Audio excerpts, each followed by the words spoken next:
You didn't chase.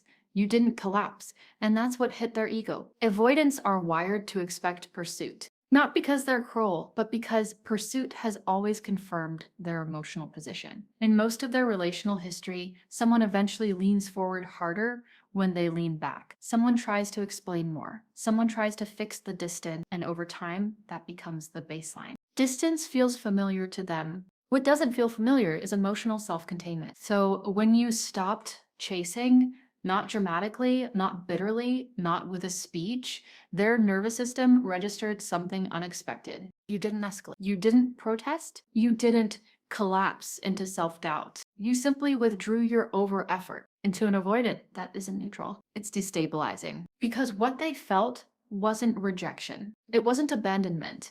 It was loss of control. Avoidants regulate closeness by controlling proximity. They decide when to engage, when to pull back, when to go quiet. That rhythm is how they feel safe. And as long as someone is reacting to their distance, they remain the emotional reference point. But when you stopped orienting around them, when your mood, self-worth, and sense of stability stopped responding to their availability, the power dynamic shifted quietly. They were no longer being pursued. They were being left alone with themselves. That's the shock, because they didn't feel discarded. They felt irrelevant, and irrelevance bruises the ego far more than rejection ever could. Rejection still centers them. Irrelevance removes them from the equation entirely. Your calm disengagement communicated something their system wasn't prepared for. I can be okay without access to you. And for an avoidant, that lands as a personal threat, not because they lost you, but because they lost the emotional leverage they didn't realize they were using. This is where the ego bruise forms, not in loud conflict, not in final goodbyes, but in the quiet realization that you didn't need me to regulate yourself. And once that realization hits, they start replaying moments. They think, why didn't they fight? Why didn't they ask? Or didn't they break? Because they were expecting collapse. They were expecting emotional debt. They were expecting you to prove your attachment. Instead, you proved your self-sufficiency. And that forces an avoidant to confront something uncomfortable. If you didn't chase, then maybe they weren't as central as they thought. That's why the ego bruise lingers, because it isn't dramatic. It's existential. Avoidants don't protect their heart, they protect their self-image. Most people believe avoidants fear intimacy. That's only partially true. What they truly fear is being seen clearly and found emotionally lacking. Avoidants build an identity around independence. It's not just a preference, it's armor. Their self-image is structured around being the one who needs less, feels less, and stays composed when others become emotionally invested. Their ego whispers, I don't need much. I'm self-sufficient. I'm above emotional dependency. I'm fine without depth. That narrative keeps them safe, because if they never need much, they never have to face what they can't give. But when you didn't beg for closeness, you quietly disrupted that identity. You didn't argue. You didn't demand reassurance. You didn't plead for emotional access. You simply stopped offering yourself at a discount. And that's where ego injury happens, because now the avoidant is faced with a contradiction.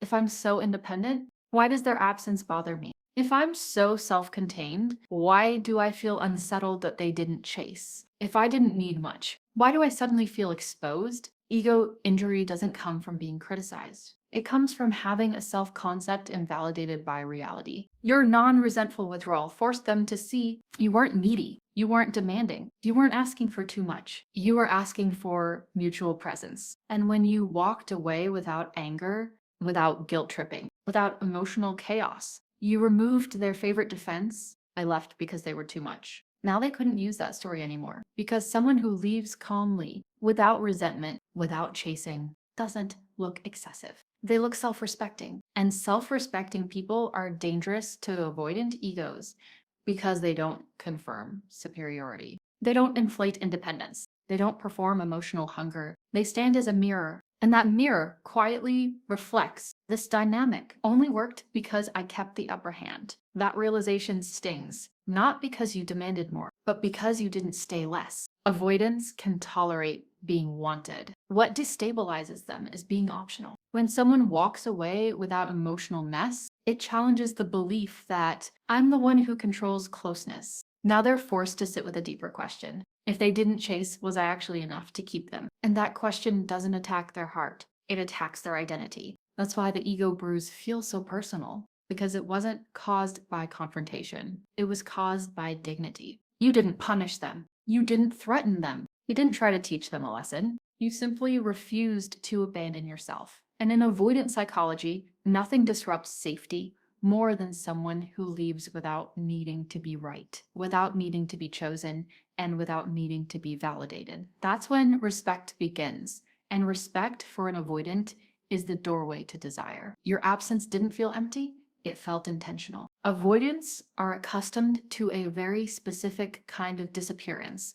They're used to people staying physically present while slowly disconnecting emotionally, people who continue texting, showing up, and offering access, even after the relationship has hollowed out. That kind of absence is familiar to them. It's manageable. It doesn't disrupt their internal structure because nothing actually changes. But what they are not used to is someone leaving while remaining whole, someone whose absence doesn't feel chaotic or wounded, but contained, deliberate, and self-held. When you went quiet without bitterness, without theatrics, without explaining yourself into exhaustion, your silence carried weight. It didn't read as avoidance or punishment. It read as decision. You didn't disappear to provoke a reaction. You didn't vanish to regain power. You simply stopped over-offering emotional access to someone who wasn't meeting you there, and that's what made it impossible for them to regulate. Because avoidants rely on emotional availability without accountability. They are comfortable when connection remains accessible but undefined,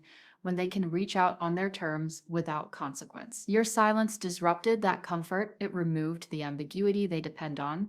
It wasn't loud, but it was firm. And firmness without explanation feels confronting to someone who avoids direct emotional reckoning. Silence paired with self-respect feels like judgment to an avoidant, even when none is spoken, because it removes their ability to reinterpret the situation in a way that protects their ego. They couldn't tell themselves you were dramatic. They couldn't frame you as needy.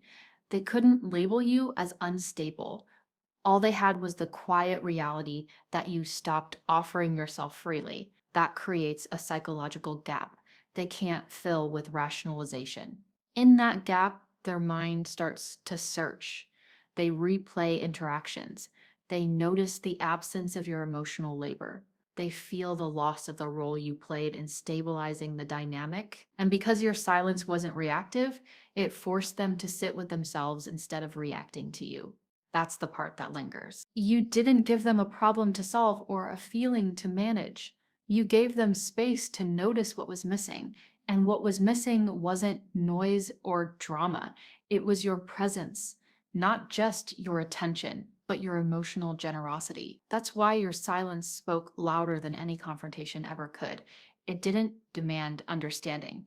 It created awareness. They respected you the moment you didn't need them to choose you. Avoidants don't attach simply because someone is emotionally available. In fact, emotional availability on its own often makes them more avoidant. What they attach to is a specific combination they rarely encounter: self-sufficiency paired with warmth. Someone who can connect deeply but doesn't depend on the connection to feel stable. When you stopped negotiating your worth, something fundamental shifted. You no longer needed them to decide, to confirm, to commit in order for you to remain intact. That doesn't feel safe to an avoidant at first. It feels destabilizing because it removes their role as the gatekeeper of closeness. Suddenly, they weren't choosing whether you were worthy of staying. You had already decided you were, and that decision made you unpredictable in a way that wasn't chaotic, but grounded. You were no longer bending to keep access. You were no longer explaining yourself into smaller shapes. You were no longer available on demand. And that made it impossible for them to minimize you. Avoidants minimize what feels accessible and assured. They devalue what seems like it will stay,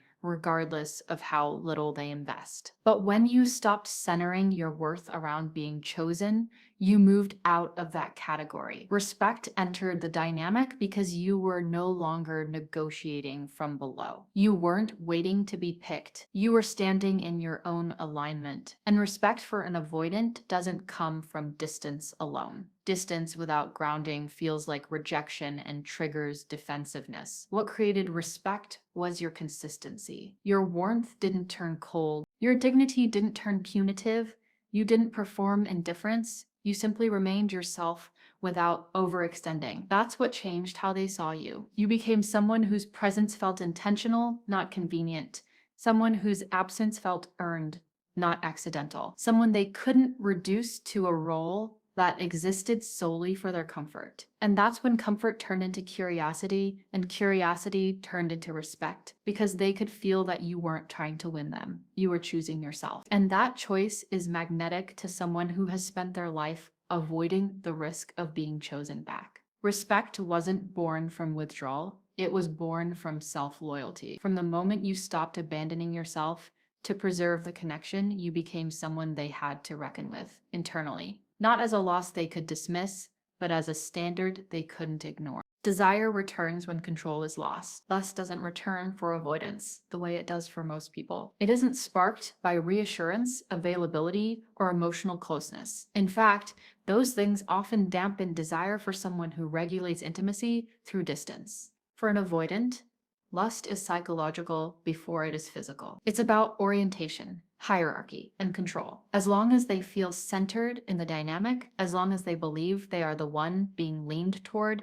pursued, or emotionally prioritized, desire stays muted. The moment that orientation flips, something in them wakes up. When you stopped needing them, when your emotional stability no longer rose or fell with their presence, you disrupted the internal hierarchy they were unconsciously maintaining. They no longer felt like the axis you revolved around. And that loss of control created friction. Friction creates heat, and heat for an avoidant often registers as lust. What they crave isn't dependency.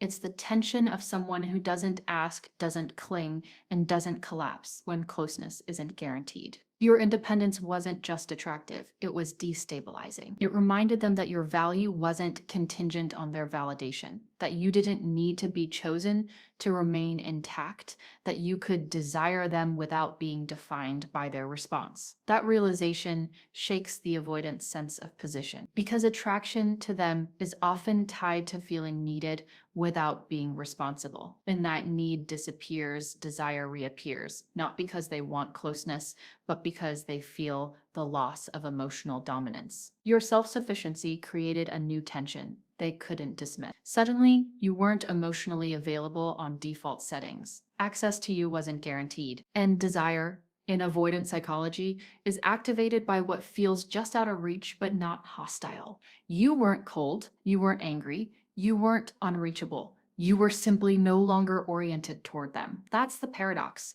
Lust doesn't show up because you withheld affection. It shows up because you reclaimed yourself. You became someone whose presence was a choice rather than an expectation. And that forces an avoidant to feel something they try to avoid at all costs, wanting without control. They don't experience this as romantic longing at first. They experience it as restlessness, intrusive thoughts, sexual curiosity mixed with emotional confusion. They think about your body, your energy, your presence, not because they miss closeness, but because closeness no longer belongs to them by default. The ego bruise opens the door and lust walks through it quietly. They don't reach out, they observe. After an ego bruise, avoidants almost never confront directly. Confrontation requires emotional exposure, and exposure threatens the very self-image they're trying to protect. Instead, they watch, monitoring, feels safer than engaging. It allows them to gather information without risking vulnerability.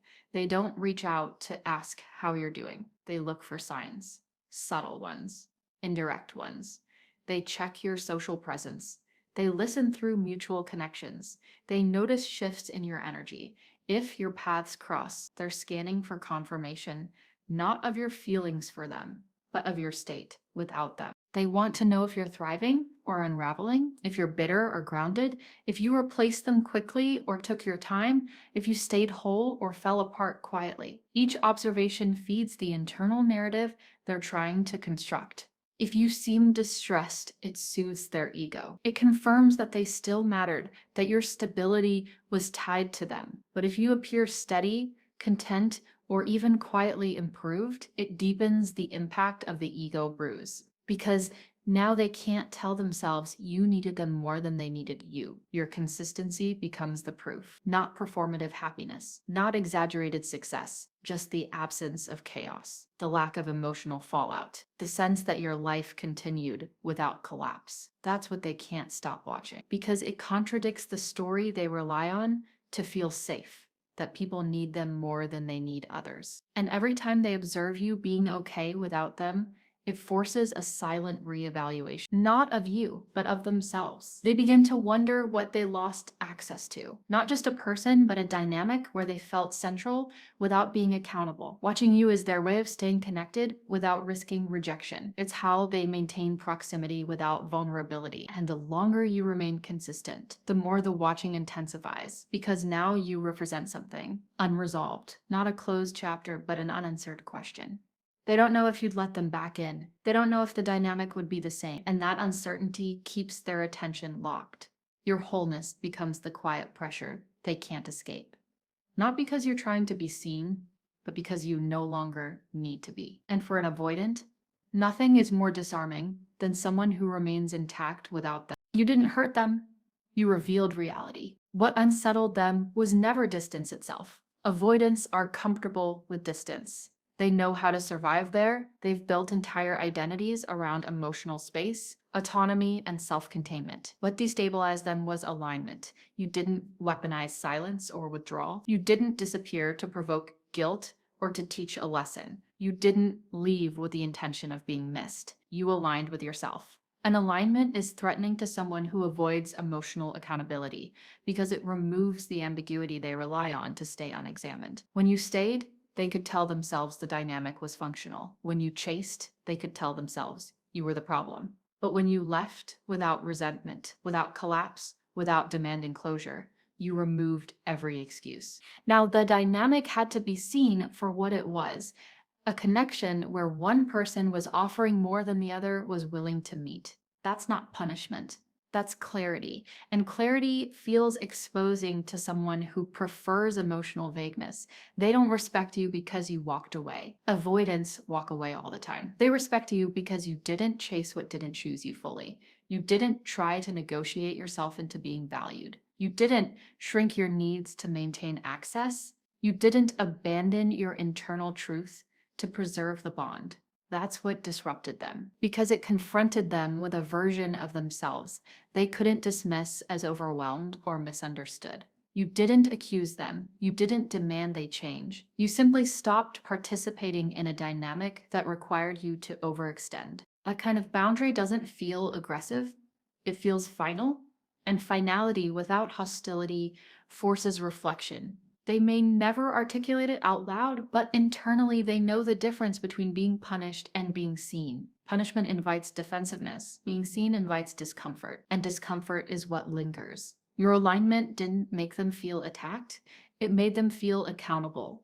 And accountability is what avoidants fear more than loss. Loss can be externalized. Accountability has to be internalized. That's why your absence didn't feel like abandonment. It felt like exposure. They miss you without having language for it. Avoidants don't experience loss the way most people do. They don't sit in sadness or openly grieve. Emotional processing has never been their strength. Instead, loss bypasses conscious feeling and settles into the body. It shows up somatically as restlessness they can't explain, as comparison they didn't intend to make, as sudden curiosity about your life after weeks or months of apparent indifference. They find themselves thinking about you at unexpected moments, not with longing in the traditional sense, but with a vague sense of disruption. Something feels off. Something feels unresolved. They may not even label it as missing you. They tell themselves they're just bored, nostalgic, or distracted. But the pull persists because it isn't about closeness.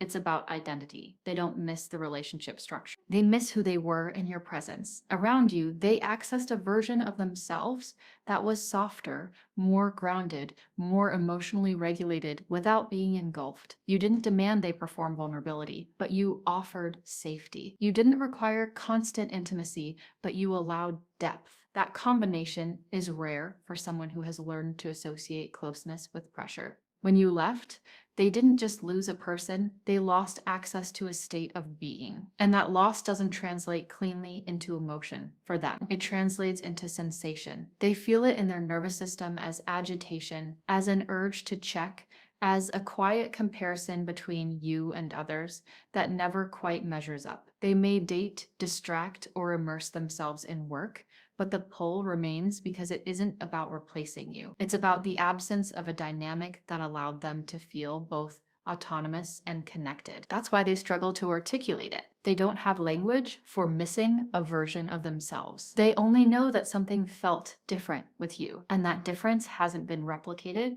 The more you remain consistent in your absence, the stronger that pull becomes. Not because you're unavailable, but because you're no longer regulating them. They're left alone with their internal landscape, and in that landscape, your presence is felt as contrast. You represented ease without control, closeness without collapse, connection without obligation. And once that contrast is established, it doesn't fade easily. They may never reach out. They may never admit it.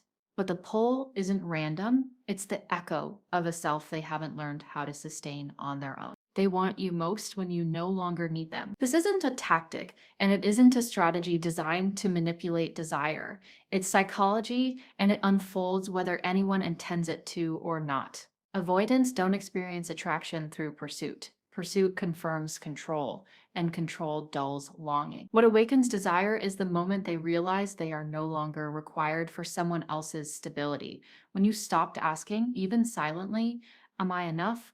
the entire emotional equation shifted. You removed yourself from the position of applicant and stepped into the position of equal, and that forced them to confront a question they had never had to ask before. Not, "Do I want this?" but "Why wasn't I enough to keep them?" That question doesn't emerge when someone is begging for closeness. It emerges when someone leaves without resentment. Ego injury on its own produces defensiveness. But ego injury paired with dignity transforms into longing, because dignity reframes the loss. You didn't leave in chaos. You didn't leave in protest.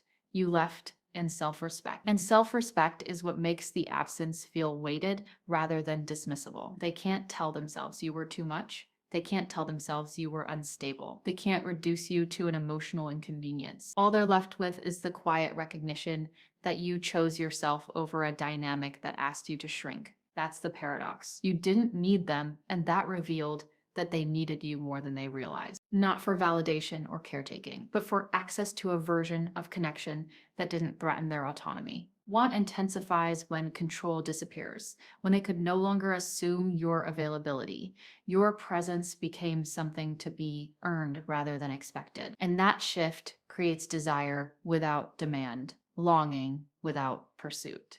It's not conscious at first. It surfaces as curiosity, comparison, and internal questioning.